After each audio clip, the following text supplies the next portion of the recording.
Welcome to Found at 40. I'm Chrissy Harris, and this is a day that I've been looking forward to for a long time.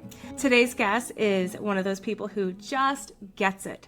The hustle, the heart, and the chaos of chasing big dreams while keeping real life running in the background. She's a powerhouse singer-songwriter who's been out there doing the dang thing in Nashville and across the country for the past 6 years, writing music that feels like a pep talk and a cry session all at once. Her lyrics are raw, relatable, and full of that I'm doing my best, even when life is a mess kind of honesty we all need. And she's not just creating for herself, she's in the trenches with other artists, co-writing, performing, and being the kind of supportive, grounded friend everyone in the music industry desperately needs. And because apparently being wildly talented wasn't enough, she's also a literal horse whisperer, like an actual horse trainer. Oh, and she's a cycle instructor, and married for 21 years, and a mom to 3 amazing kids. Truly, what can't she do? She's relatable, she's resilient, she's real, and I can't wait for you to hear her story. Please welcome to the podcast, Chelsey Stallings. Thank you. I can answer one of your questions right off the bat. What can't she do? She cannot dance. You can't have it all. You can't have it all, Chelsey.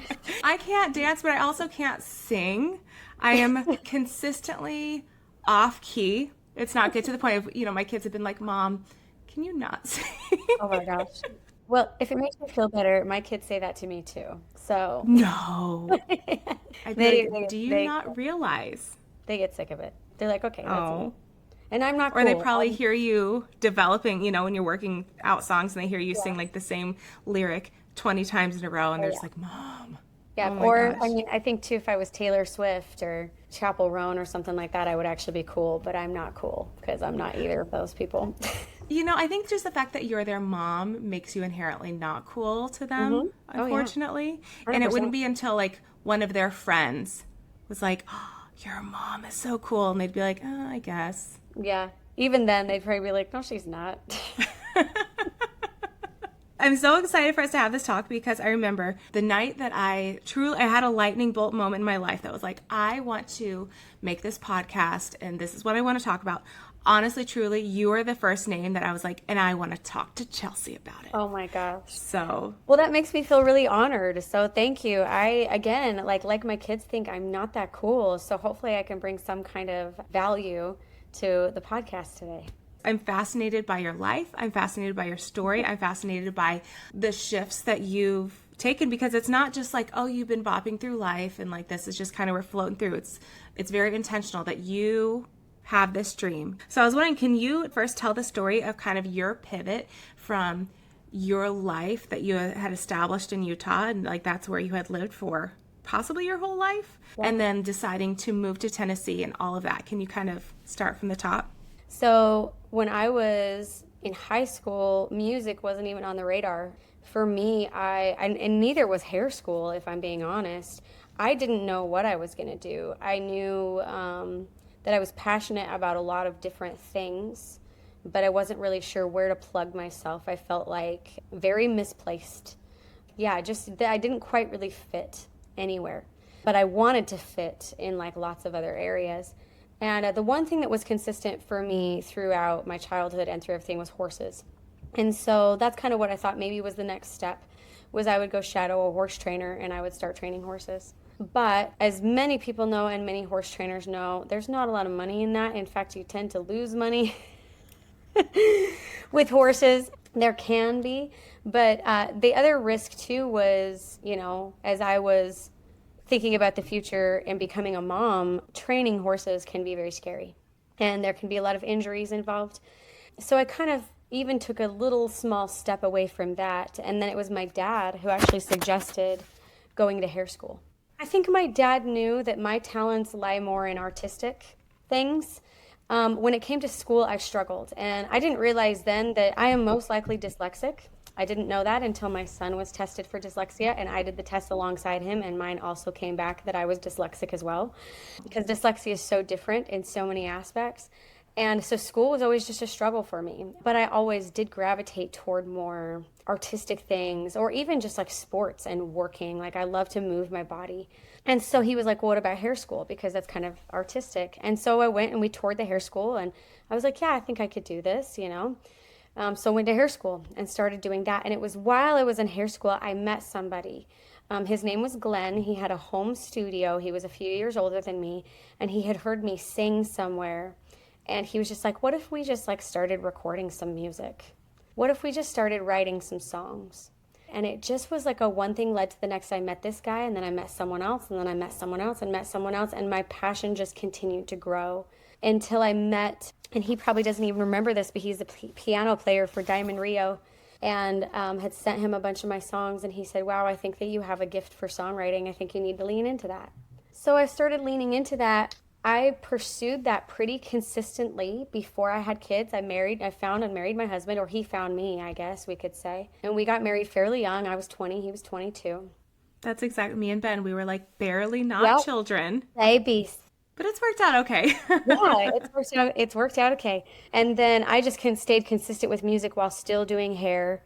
Then I decided to get really serious about it. And I started my own band and doing stuff and writing songs and really pursuing it. And it was kind of one heartbreak after the next. And that's a whole story in itself. And then I decided to kind of put music on the back burner a little bit so we could have kids. And I thought I couldn't do both. Okay. So we had our son, but it still just kept gnawing at me. And so I kept going back to songwriting. I kept going back to recording. I kept going back to it. And I tried to quit music every single time I had another child, but I just kept coming back to it. And then I started traveling out to Nashville when my second daughter was born, when she was a baby. I started going out to Nashville every other month. I did that for about 8 years. After we had our third daughter, and I had been doing this for many years, and things were happening just not as quickly as I wanted them to. We finally hit some roadblocks with my husband's career. It was when things with the recession hit and companies were going out of business. So he would start with a new company and they'd go out of business, or it just wouldn't work out for some reason or another. And I finally turned to him and I said, what if we move to Nashville? I'm getting some opportunities out there. It's going well. Like, what if we move to Nashville? And he kind of thought about it for a couple of days and he came back and said, okay, I think we could do that. And we both decided to like separate and pray about it and then come back. And both of us had the collective answer that we felt really nervous about going, but we felt more unsettled staying. So it wasn't like a, yes, this is the right road. It was just a, this seems like a better road than what we're doing. It's like choose your hard. Both of these roads are going to be hard. Choose your hard.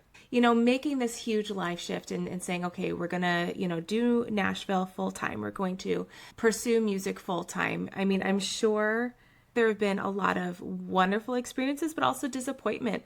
You have high hopes of this is how my career journey, my artist journey is going to be. Yeah. And then seeing roadblocks. Can you talk a little bit about how you've experienced that? I mean, music industry is not easy. It's definitely not for the faint of heart. You have to kind of have a stubborn edge to you to stick with it. And you have to have a passion. It can't be about fame. I find when people chase fame, they get out of it pretty quickly, because they realize what the cost is for it. For me, it's not about that. For me, it's about, I think music does amazing things for people. Music is very, very powerful. I think more powerful than we even understand, which is why in some of my videos I sing to my horses to show, how powerful music is, because they react. I love those. Oh, they stop right away.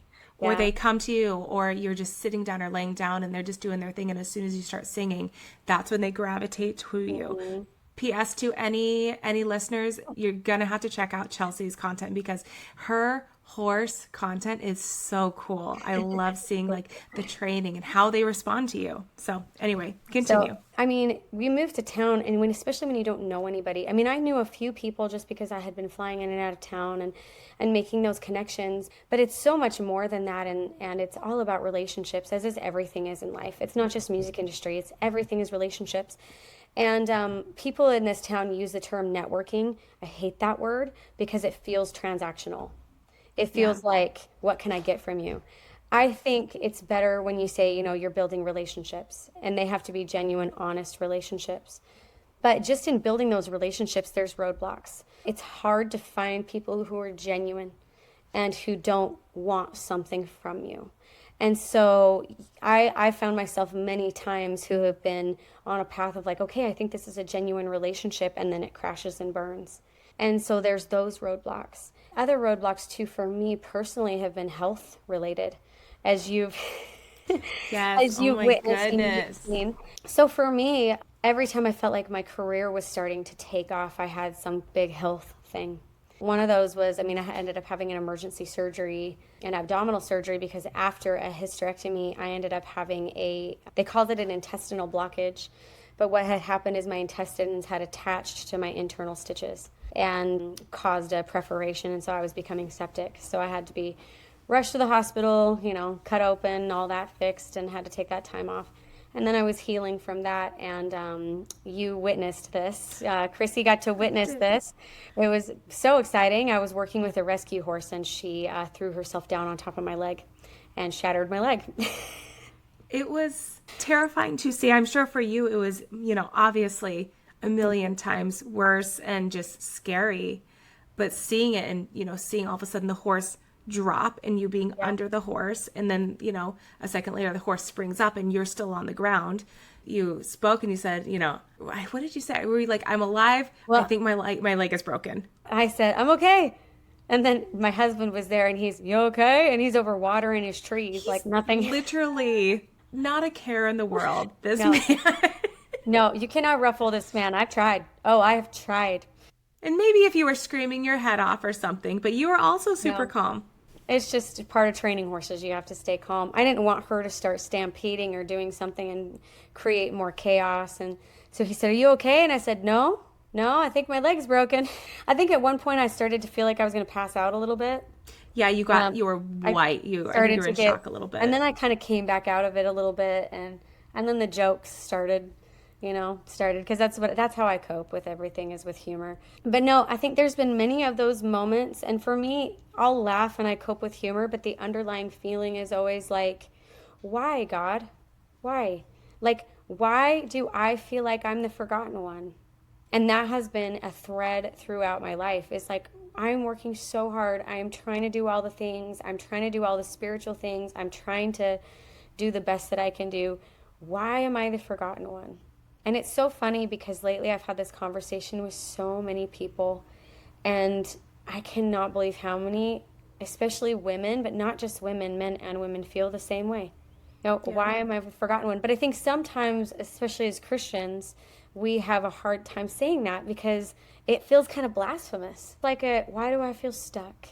Even though I'm running a million miles an hour, or why is it that, gosh, when I'm really trying, it's like 10 steps back. And what I don't tell a lot of people about that day with the breaking the leg is that morning I was really just in a rough spot. I had hit kind of a low point, and I said a prayer, and I was like, what am I even supposed to be doing? I feel like I'm stuck in every direction I'm going. I even in my prayer was like, I need you to answer me real clear, because I don't know half the time if answers are coming from me or they're coming from you. So I need like a real clear, like, knock me over the head. I need an answer on which direction. And at the time, I had my foot in a lot of different things. I was teaching a lot of spin classes. I was teaching like 7 times a week. I was doing videography. I was training horses on the side, and I was doing music. And it was so funny because the second that horse landed on my leg and I knew it was broken, I kind of laughed because I was like, that's funny, God. That's kind of a crappy way to answer. But crystal clear as well. But crystal clear is like, this is the direction I need you to focus on, because in one fell swoop, I could not do videography. I could not teach cycling classes, and I could not train horses, but I could still use my voice. And so it was like, I need you to focus here. And that doesn't mean I need you to completely go away from these things, but this is where I need you to focus. I remember talking to a friend. Her name's Bridget. She's a big-time hit songwriter in the music industry. She called me while I was in the hospital that night. And I remember talking to her and talking through this. And she was like, isn't it funny that sometimes God will give us a lot of pain that takes us to a better place than we ever imagined?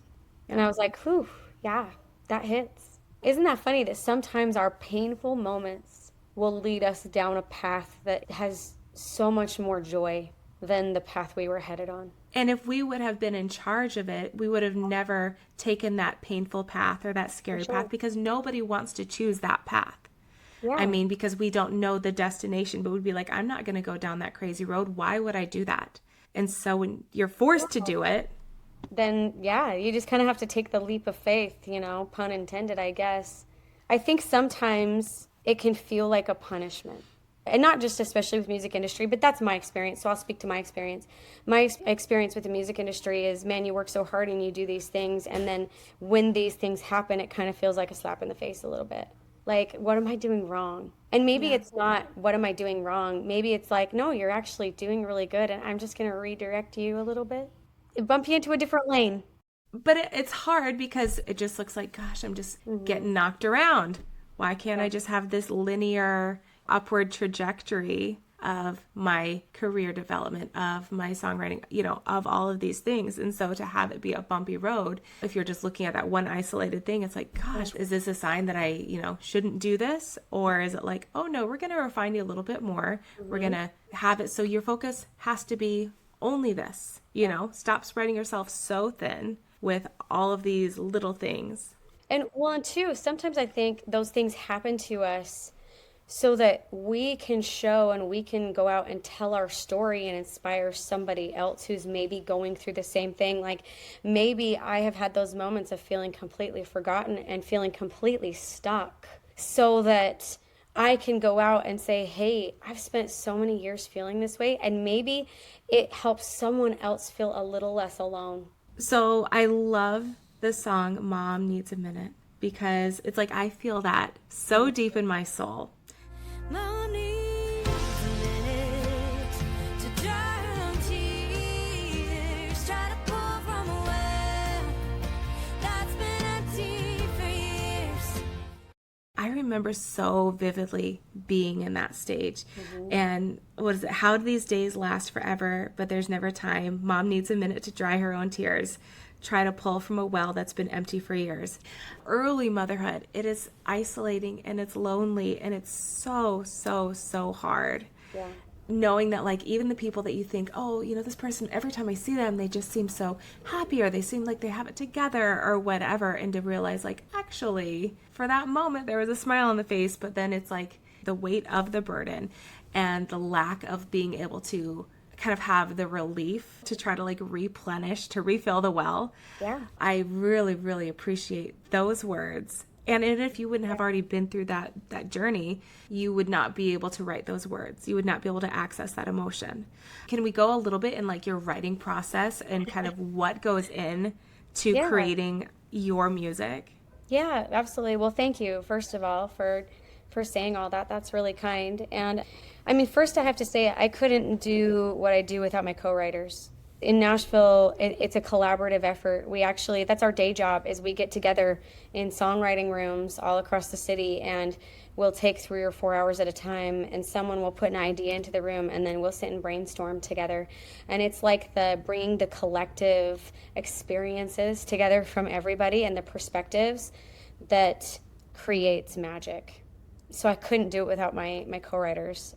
How'd you find your co-writers, by the way? Just being out in Nashville, and we play a lot of songwriter rounds. So every night in Nashville, if you haven't been and you plan on going, get away from Broadway and go find some songwriter rounds to go to. Every single night you will find songwriter rounds in different venues across Nashville, and it's people singing their original songs. So it's not covers. It's not saying we're covers. going to do. No, it's 3 or 4 people on the stage at once, and they all take turns. They take turns singing their original songs, and it's amazing. You will hear some of the best songs you've ever heard that have never been on the radio.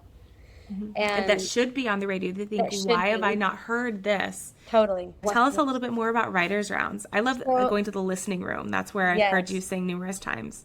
The listening room's great. I mean, the Bluebird Cafe is great. It's just impossible to get tickets, but there's lots of others. The Local is one of my favorite spots in Nashville. They do songwriter rounds almost every night. Great food. It's all from scratch, so it's good. But songwriter rounds, you get there and you hear people sing, and when you kind of find someone that you mesh with, or that you're like, man, I feel like we could work well together, then instead of jumping into we should write some time, you just start to build a friendship. And then after some time, it's like, yeah, we should get together and write, So that's at least how mine have happened. It's never like a jump right in situation. It's like let's see if we really do work well together, because your co-writers end up becoming some of your best friends. And mine are. I love my co-writers, and they're my friends too. They're like family. That's kind of how we meet, is at a songwriter rounds. From there, we'll schedule a time. We'll get together in a room, and we'll throw out ideas. and then we'll collaborate. And sometimes it'll take one session, and sometimes it's a couple sessions, and it is like a therapy session with music. Because we deep dive, we go there. And sometimes they're fun songs, like you said, and sometimes they're more serious songs, or sometimes they're, murder songs or whatever it is. And we just kind of go there with it, and we're trying the best that we can do to bring our knowledge to the table, to bring our craft to the table, to create the best song possible. So Mom Needs a Minute started from, it was just an idea for me, and it started from me sitting down and just writing my own experience of how I feel being a mom. So that's how that one came about. There's another one I'm getting ready to release called Young Mama.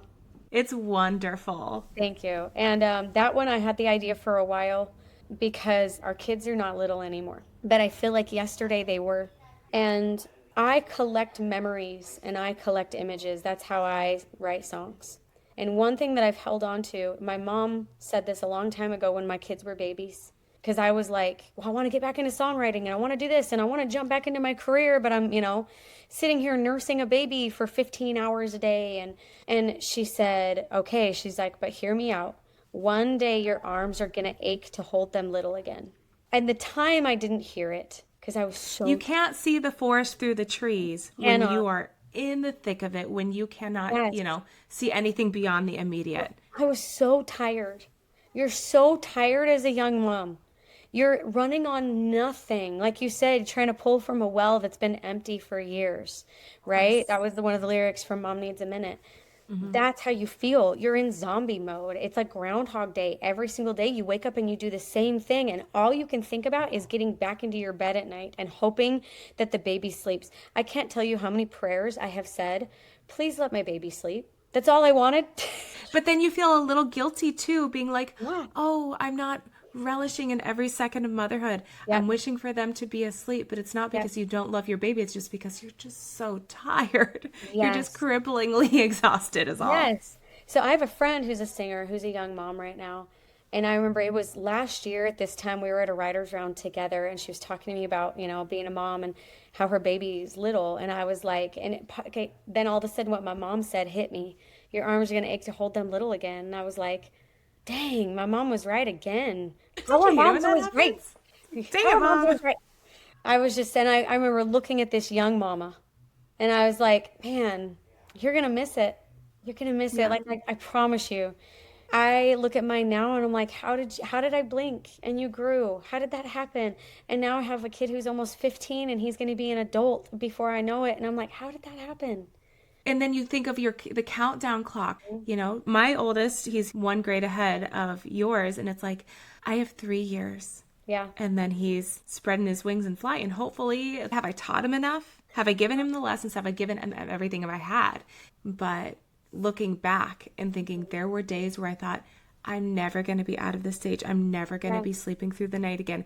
I'm never going to have a moment where I can watch a TV show. Actually, a big moment that mattered to me is when I was able to paint my nails during the day. Yeah. Because that means that nobody would need me physically in the length of time that my nails could dry. Like that was a moment for me of like, I'm not going to have to pick somebody up. I'm not going to have to like address something, Yes.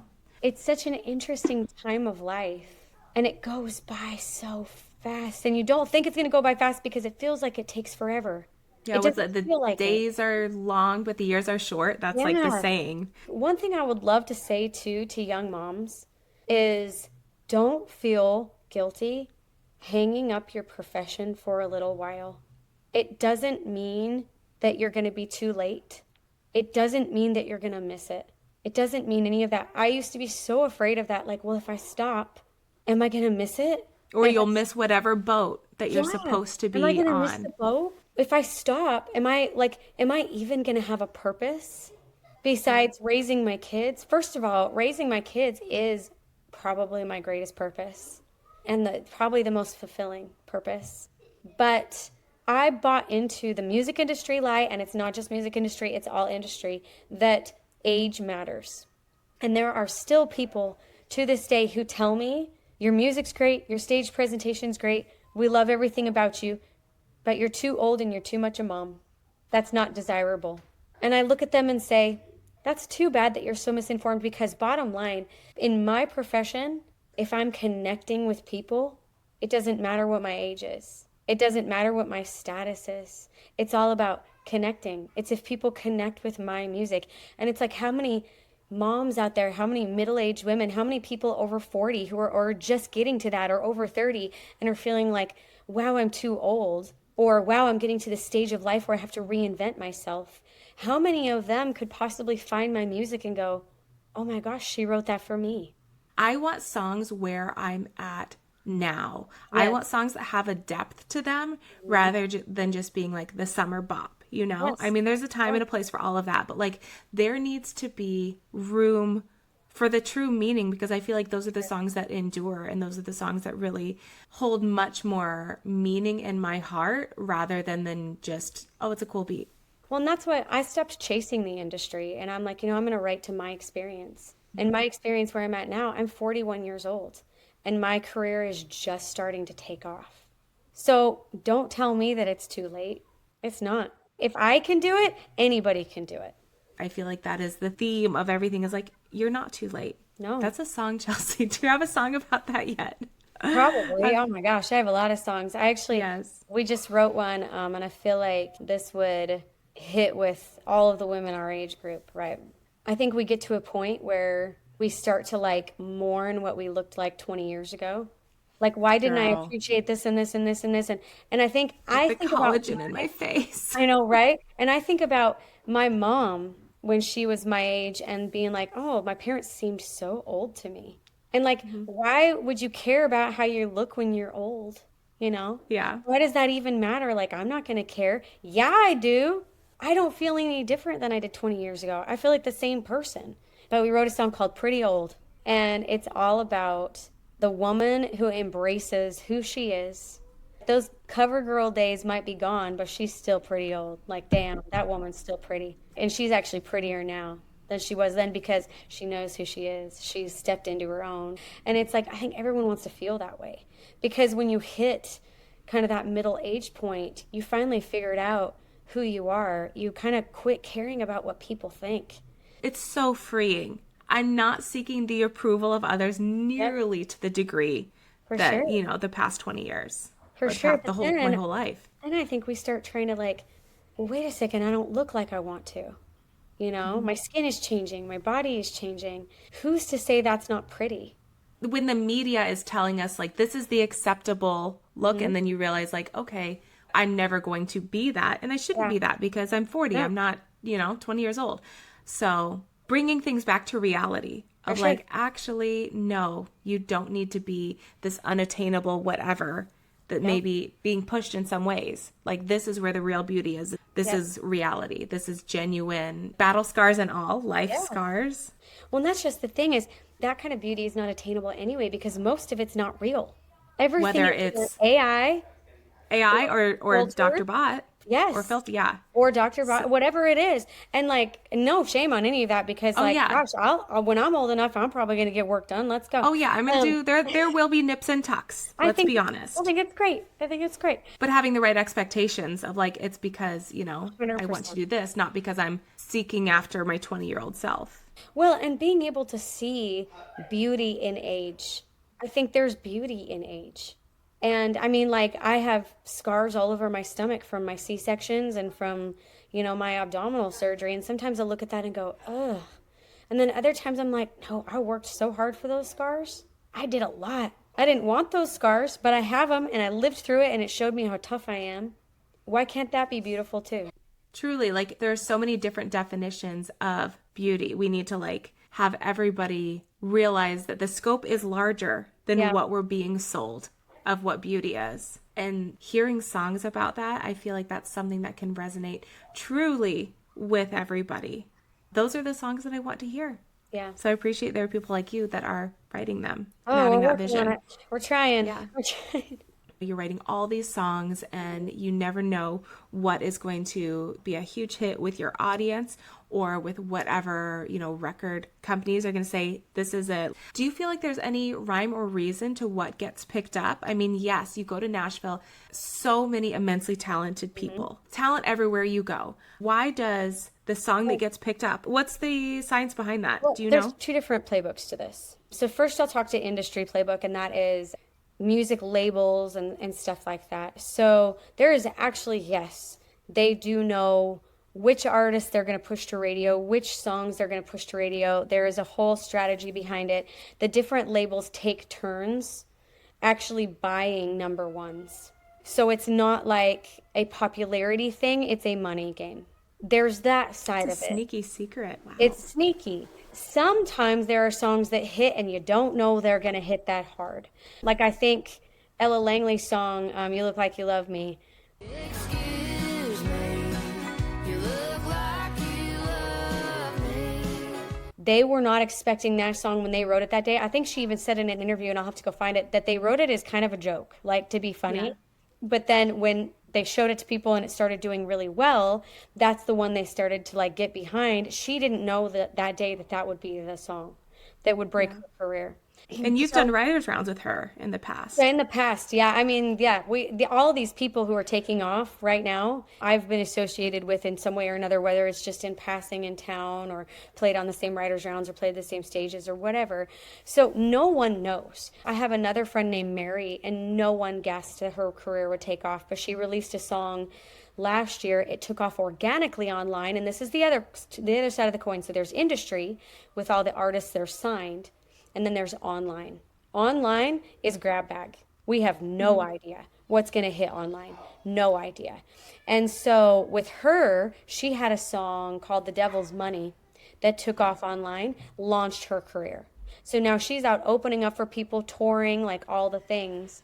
And no one could have guessed that was going to happen for her, because there's other people have been putting their money and their time behind to try to like push up the ladder. I mean, my friend Whitney, I wrote a song with her last year. She recorded it, released it.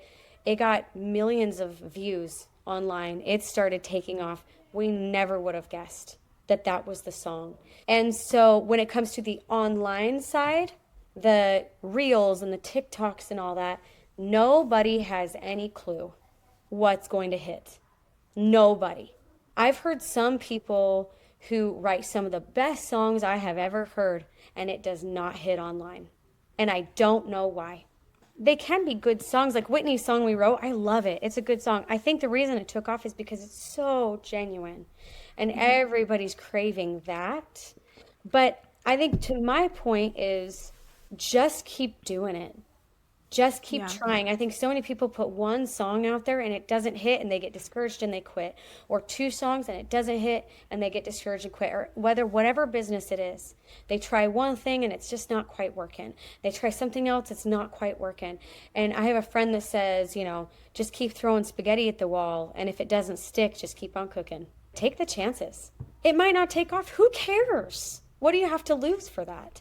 But what if it does? And you'll never get to that point if you gave up after just the first song not turning out the way that you anticipated. Totally. You said before, it's who you know. And I'm also seeing a lot of Nepo babies in the music industry.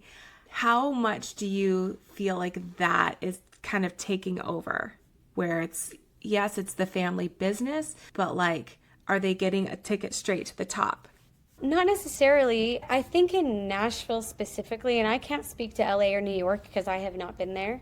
And honestly, the music industry is spread beyond those places. I call Nashville a pressure cooker, which is why I moved here, because you're either going to get good real fast or you're not going to be able to take the heat and you're going to get out of here. Or you're going to figure out this actually isn't for me. And which there's no shame in that. Sometimes it's not. And it doesn't actually bring the joy that you thought it was going to bring, which could speak to any career. Maybe it doesn't bring the joy that you thought it was going to bring, and it's like, it's okay to be like, this is actually not for me. Because life's short. Why waste it on something that's not for you? As far as like families, I think it depends. I think I've seen some people get advantages because their family is successful in the music industry. But in Nashville, nobody cares.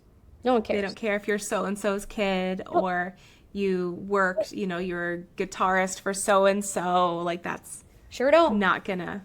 They don't care. You still have to earn your stripes. You still have to show that you can hang and that you can work hard and there's kind of a sacrifice to it. You still have to keep showing up and keep showing up and keep showing up and keep showing up. Nobody cares about that, at least in Nashville.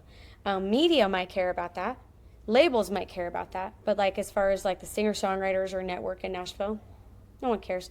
I mean, there's a very, very, very, very big artist, very big, who his daughter, I know her, I'm friends with her, is on the scene, and she has not been given any handouts because that being said, she has separated her career from his.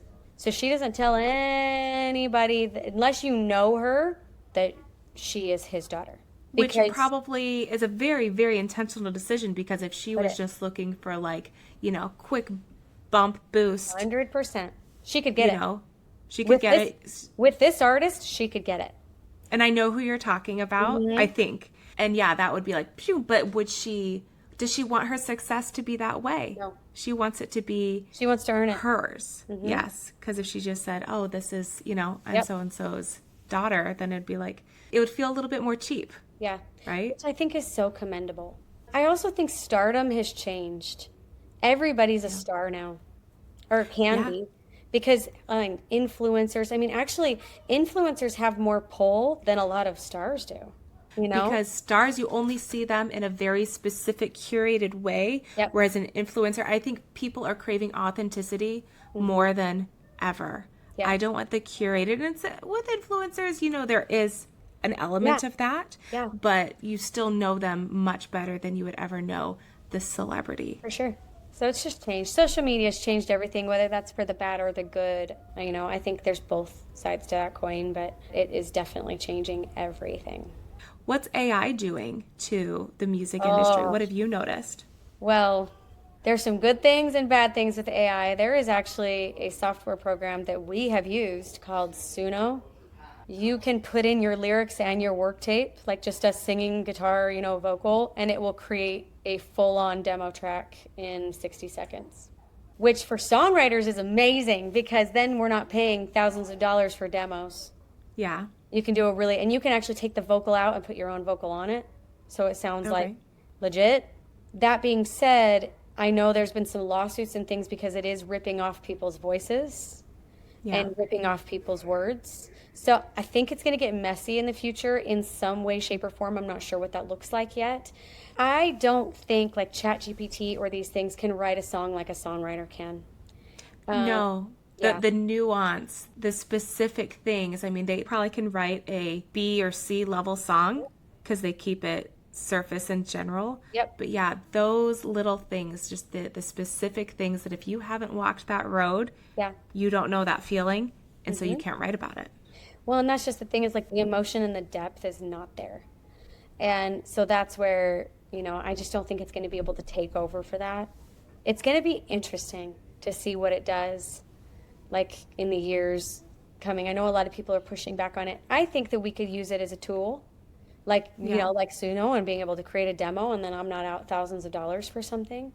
But it won't replace the true singer-songwriter. It will not replace the artist. Yeah, no. Again, it's going to be interesting to see what it does. I think a lot of people are afraid with AI what it's going to do to their jobs. And I think that's singers and songwriters included.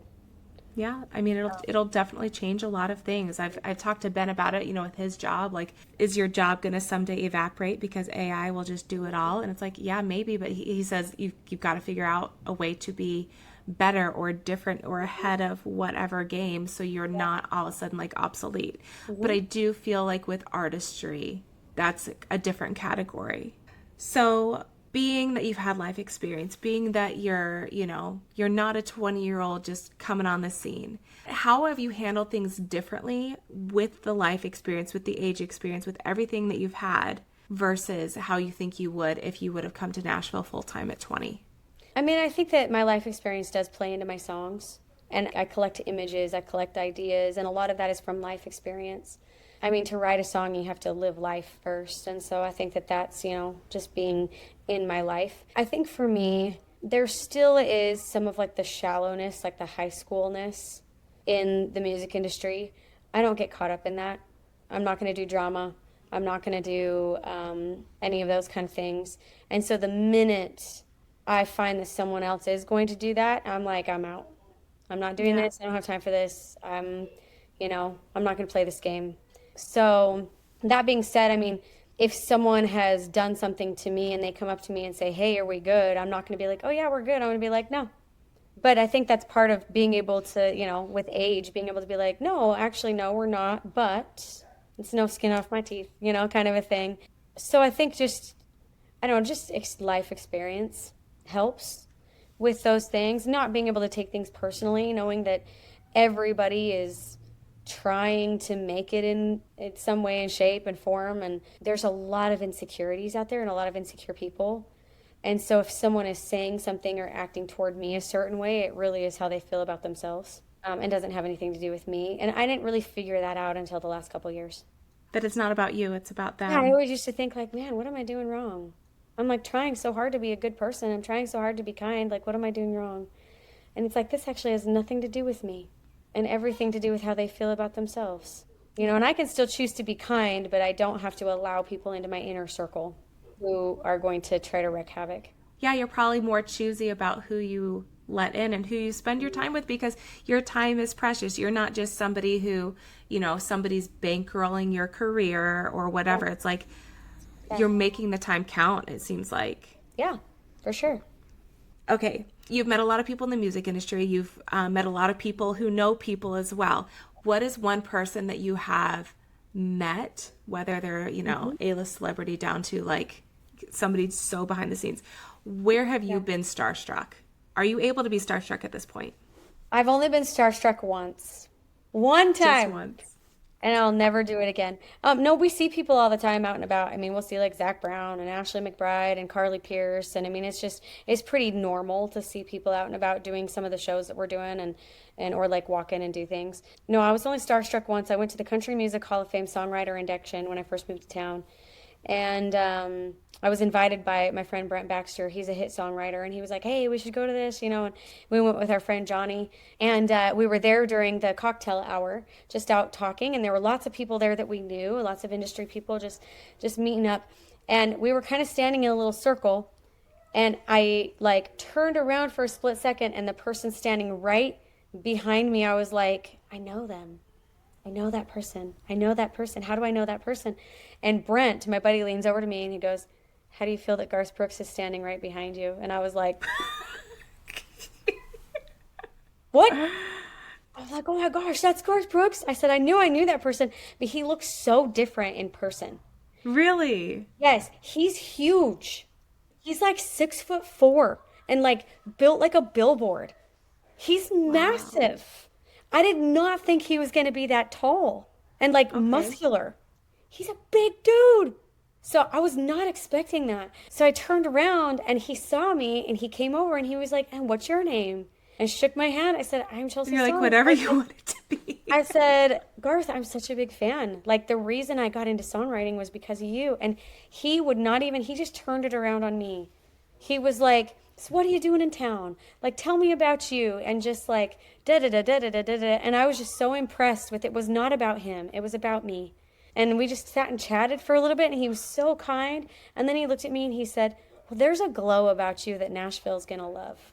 And I will never forget that.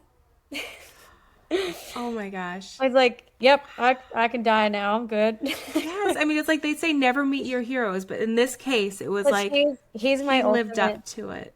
He I lived went to up his to it. Oh my I went gosh. to his concert when I was 12 years old, and when I heard him sing the dance, I remember thinking, I want to do that. And I didn't know what that was. All I meant was like, I want to do that. I want to do something that makes people feel like that. I was 12. I didn't understand life, but that song made me feel something. And it made me like teary. And I was just like, I want to do that. Whatever that thing is. And never in a million years did I guess it was songwriting. But yeah, so Garth Brooks was my one and only moment where I was like, oh, and then even cooler. This is even cooler. I might have been even more starstruck that night because I went and sat at my table with Brent and with Johnny, and I was sitting next to Tony Arata. Now, most people will hear the name Tony Arata and not know who that is, but I know who it is because he wrote the dance. Whoa. And so I sat and talked to Tony all night. And you could And tell him And I what told it him meant the to story, you. and then he just said, listen, he's like, you're going to write a lot of songs you believe in. Just keep believing in them. He said it took me 7 years to get the dance cut. Which you would think the first time somebody would have heard that, they would have been like, this is it. Because I love that song. And he said it was some young kid that no one had ever heard of before that was doing different things in the music industry, and it ended up being Garth Brooks. I have chills. I know. truly have chills. That is wild. So it was a cool, that moment for me was nothing can top that. Nothing. Truly. And it makes you think like, then why not you? Why not you? Yeah, I mean, I've had a lot of moments where I'm like, well, why me? But I've tried to stop doing that because I do think our thoughts matter. And so I've tried to adopt more the like, why not me? I'm just going to go for it. Okay, so final four before we finish. What is the first concert you went to? Garth Brooks. That was the first concert when The I was 12. 12-year-old one? Mhm, yeah. Starting with a bang. My gosh. Uh-huh. Oh, nothing has amazing. ever compared ever since. I was going to say, my next question, what is the best concert you've been to? Yeah, Garth Brooks. Hands Garth down. Brooks. Yeah. What celebrity would play you in a movie? I know my answer for you. Wow. Okay, I want your answer because I have no idea. I was watching Friends the other day. Courtney Courtney Cox. Cox, for sure. So funny that you say that because I cannot tell you how many people told me that I look like Courtney Cox. And a little bit with like the cadence of her speech, at least in Friends, Yeah. as Monica. As Yeah. Monica, for sure. Yeah. So yeah, How that's who I would funny. say would be the most natural. I don't know who you'd want to play you. Oh, I don't but care. that's one that it's like, plug Hey, that in. if anyone wants to play me, bring it on. You will allow it. Yeah, Courtney Cox that's great though. She's Yes. hilarious as Monica. Okay, last thing. What have you found at 40 or in your 40s? Gosh, that's a really good question. I think for me, I always thought when I hit 40, life was over. Like that was the end of it. I think I have found that I'm just getting started. I don't know how to describe that, but it's not even that it's not that it's over. It's that, okay, it took me 40 years to figure out who I am, what I want to say, what I want to do, what I'm passionate about. Now we get started. Now it's like day one. One of the quotes that really kicked off me wanting to do this podcast was, life really begins at 40. Everything before that is just research. Yeah. And I feel like that is the case. Now it's like we've gathered all this information. Like, what are we going to do with it? I think that's it. Well, Chelsey, thank you so much Thank for you. coming on. Where can people find you? Oh man, I'm on all the social medias, on the interwebs. Instagram, I'm Chelsey Stallings, Chelsey with a Y, not an A on the end. And then same on YouTube, same on Facebook, and then on TikTok, because someone stole my name. They're holding it hostage. I'm like, there's no other Chelsey Stallings. You're holding my name. It's just Chelsey Stallings Sings. So And that's where we're going to hear your beautiful songs, see you training your horses, sing like the horse wizardry is the really wizardry. what it is. You're The a wizardry, You're a yes. wizard, Harry. Yeah. Yes. Well, thank you so much. I appreciate this. Thank you. I appreciate you.